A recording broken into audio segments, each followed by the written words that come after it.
simpātiski zaļš mini. Ko tu vari pateikt? Dāvana sievietei, starp citu.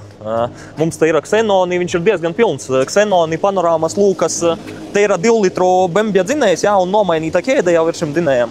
Arī oriģināls pārskatāms nobraukums. Viņš ir arī SD komplektācijā. Viņam ir 4x4. Ne visiem viņiem, starp citu, ir tie, kas interesēs. Gaišs, skaists saloniņš. Automāts.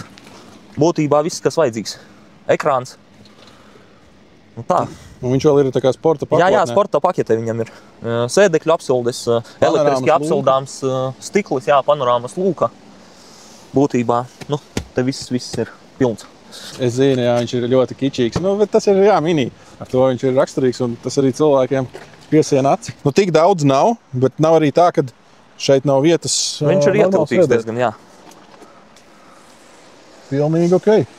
Un forši ir tas, kad aizmugurējiem ir sava lūka. Viņi nebūs apdalīti. Un kas ir svarīgi, tieši SD versijai 2 litru iet tās labās aisiņu kārbas. Bet šim ir vēl āķis. Ir var āķis, vilkt kaut kādu ūdens moci vai kaut ko gribās ievilkt. Un smukas 2 izpūtēt trubiņas. Tas ir tieši tā SD paketei, atšķiras bumperi. Viņš arī kaut kā arī jaudīgāks, droši vien, savos parametros viņam laikam ir kaut kādī tuvu 140 zirgiem. Nu, kičīgs, nu, jāatzīst, jā, nu, viņš ir ļoti foršs tāds.